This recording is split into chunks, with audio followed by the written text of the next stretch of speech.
Halo guys, kembali lagi bersama aku di channel Nox TV. Menceritakan seorang dokter bedah yang hidup dengan tenang bersama dengan istri dan anak perempuannya di Chicago. Namun kehidupannya yang damai berubah total ketika istrinya dibunuh dan anaknya koma akibat perampokan brutal di rumah mereka. Merasa frustasi karena pihak kepolisian tidak segera menangkap para pelaku, ia mulai merasa sistem hukum tidak adil. Dan saat itulah ia memutuskan untuk mengambil tindakannya sendiri. Penasaran dengan kelanjutan alur ceritanya? Still in Nox TV.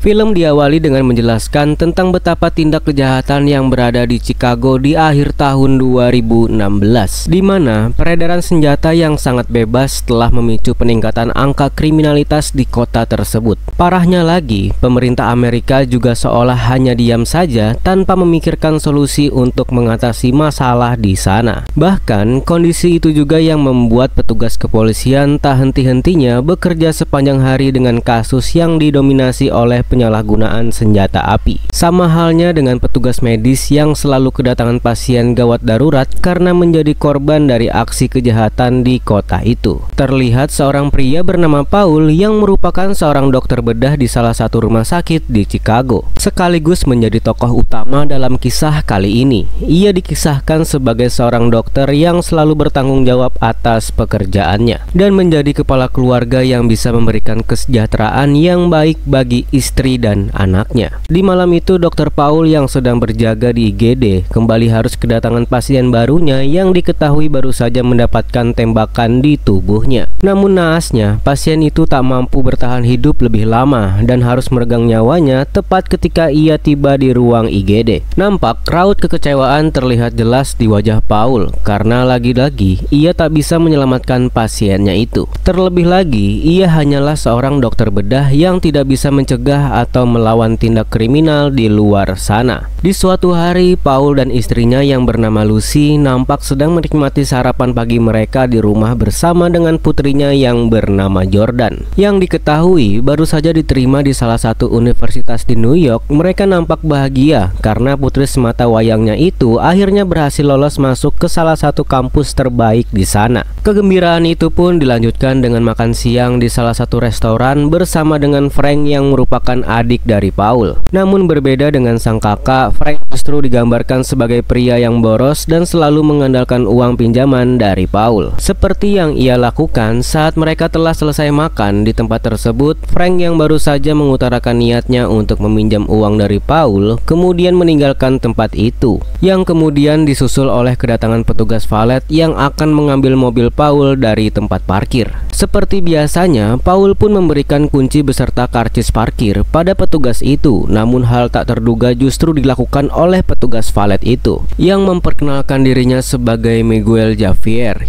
Ia yang seharusnya hanya bertugas untuk mengambil mobil Paul dari tempat parkir, malah justru memfoto histori perjalanan dari mobil tersebut. Tujuannya adalah untuk mengetahui tempat tinggal si pemilik mobil itu, karena kebetulan ia juga sempat mendengar obrolan keluarga Paul dan Frank yang berencana makan malam bersama keesokan harinya untuk merayakan ulang tahun Paul, yang artinya rumah mereka akan ditinggalkan kosong dan si petugas valet bisa merampok dengan leluasa isi dari rumah itu. Di malam ulang tahun Paul, ia dan keluarganya yang sudah siap untuk pergi ke restoran favorit mereka malah harus gagal karena tiba-tiba Paul mendapatkan telepon dari rumah sakit yang mengharuskannya untuk segera datang mengingat adanya pasien kritis yang harus dia tangani. Paul yang dasarnya sangat profesional dalam bekerja hanya bisa merelakan acara spesialnya itu gagal begitu saja. Meski nampak cukup kesal, namun dia tetap berangkat memenuhi panggilan kerjanya di malam itu. Sementara Lucy dan Jordan yang tidak ingin melalui malamnya hanya dengan berdiam diri saja di rumah, akhirnya memutuskan untuk memasak sendiri makanan sesuai dengan menu favorit Paul. Namun sialnya, bagi keduanya, mereka yang baru saja mulai memasak malah dikejutkan dengan kedatangan 3 pria bertopeng yang berniat merampok rumah mereka. Lucy sebetulnya sebetulnya tidak ingin terjadi insiden di malam itu. Sama halnya dengan para perampok yang langsung menuju ke kamar Lucy untuk segera mendapatkan barang berharga di sana. Namun salah satu perampok yang ditugaskan untuk menjaga Jordan malah menggoda gadis itu, yang kemudian berujung dengan serangan yang membuat luka sobek di area mukanya. Perampok yang tidak terima dengan kejadian itu kemudian membuka topengnya dan langsung menodongkan pistolnya tepat ke arah Jordan, seolah ingin membalas aksi dari gadis tersebut.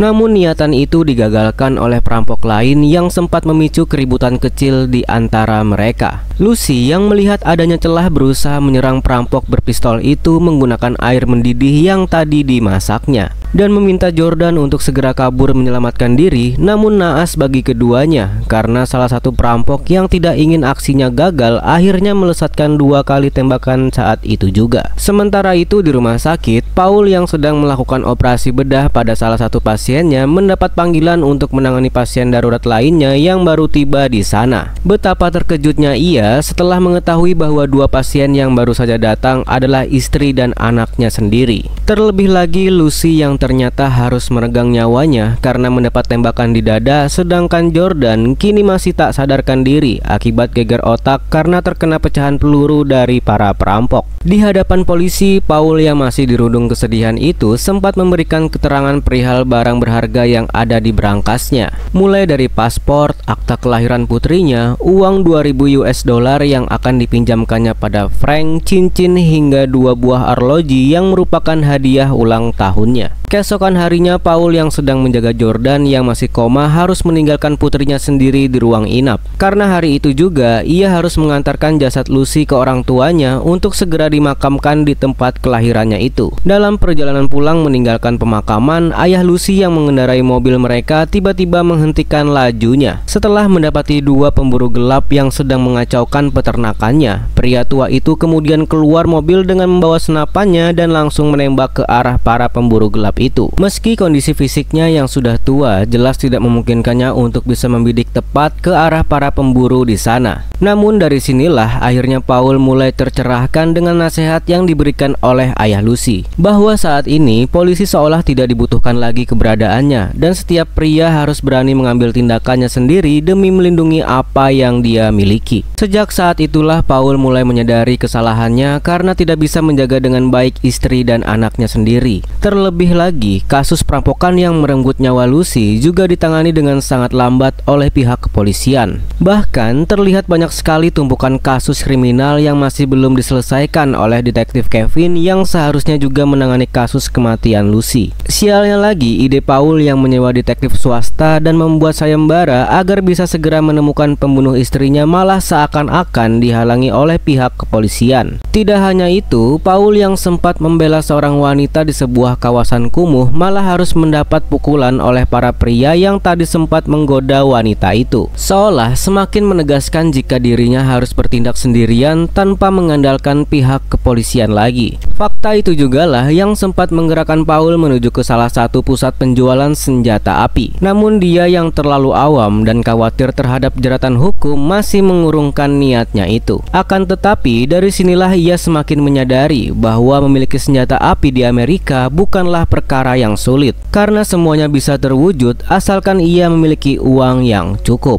Di hari yang berbeda, Paul yang sedang bertugas jaga di IGD mendapat pasien barunya yang diketahui baru saja mendapatkan tembakan di tubuhnya. Menariknya, pasien yang terus mengerang kesakitan itu malah tidak sengaja menjatuhkan pistol dari kantong bajunya, seolah memberi isyarat pada Paul untuk bisa bergerak sendiri menuntut keadilan atas kasus pembunuhan istrinya. Paul yang selama ini terus mempertanyakan keadilan bagi mendiang istrinya dan merasa perlu untuk mengungkap sendiri para pelaku perampokan itu, akhirnya mengamankan pistol tersebut secara diam-diam. Di sebuah bangunan kosong, Paul mulai mempelajari pistol yang baru saja didapatkannya dan berlatih cara menggunakannya. Ia yang pada dasarnya merupakan pria yang pandai dalam mempelajari segala hal, ditambah lagi dengan dendam yang begitu besar atas insiden yang dialami keluarganya. telah membuat Paul bisa menguasai pistol itu dengan sangat cepat. Amarah bercampur dendam itu pun semakin tak terbendung ketika mendapati kondisi Jordan yang semakin memburuk. Alhasil, Paul pun memberanikan diri untuk menuntut keadilan bagi keluarganya dengan berkeliaran di kawasan kumuh di Chicago yang terkenal dengan tingginya angka kriminalitas di sana. Dengan berbekal hoodie sebagai penutup wajahnya dan sepucuk pistol yang ia miliki, Paul memulai aksi di malam itu dengan menyusuri salah satu jalanan yang dikenal rawan kasus kriminalitas. Dan benar saja, ia akan mendapati aksi perampokan yang sedang terjadi di sana. Paul dengan berani meneriaki para penjahat itu, namun mereka justru berusaha menabraknya dan membuat dokter bedah itu terpaksa harus melesatkan beberapa kali tembakan yang membuat mobil itu hilang kendali. Penjahat lain yang keluar dari mobil juga sempat memburu Paul, namun ia dengan cerdik bersembunyi di salah satu mobil. Hingga kemudian serangan balik yang dilakukannya berhasil menewaskan para penjahat itu. Tak ingin identitasnya ketahuan, Paul pun dengan cepat meninggalkan lokasi tersebut dan membuang hoodie yang ia kenakan dalam aksinya tadi. Namun tanpa ia sadari, ternyata ada seorang wanita yang sempat merekam seluruh kejadian tadi menggunakan ponselnya. Tak lama berselang, sejumlah polisi pun datang mengamankan tempat tersebut, termasuk dengan detektif Kevin dan seorang asistennya yang bernama Jackson,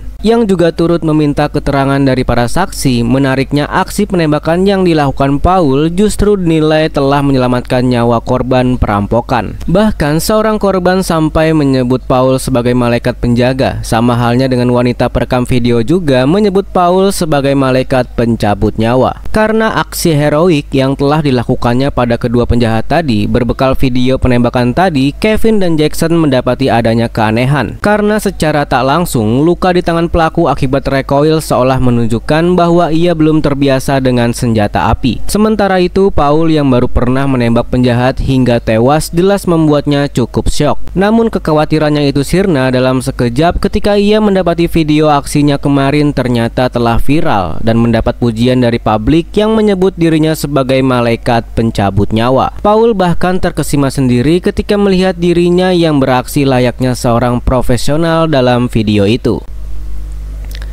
Di hari lainnya, Paul kembali mendapatkan pasien baru, namun kali ini pasien tersebut masih anak-anak, namun harus mendapat luka tembak yang cukup parah karena ternyata diketahui terpaksa bekerja pada seorang bandar narkoba di wilayah tempat tinggalnya. Anak laki-laki bernama Tyrell itu juga sempat mengungkapkan bahwa bandar yang telah menembaknya selalu menggunakan kedok sebagai penjual es krim. Dalam mengedarkan barang haram tersebut, Paul yang mendengar jelas sangat geram dan langsung berniat untuk kembali melancarkan aksinya. Tak perlu waktu lama bagi Paul, ia yang sudah sampai di lokasi tempat tinggal Tyrell langsung mendapati pria penjual es krim yang diketahui merupakan bandar narkoba tersebut, sekaligus pria yang telah menembak anak laki-laki itu. Tanpa basa-basi, Paul langsung memberondong si penjual es krim beserta anak buahnya yang kebetulan juga sedang berada di sana. Dan seperti biasa, dokter bedah itu pun segera meninggalkan lokasi tersebut untuk meninggalkan jejak.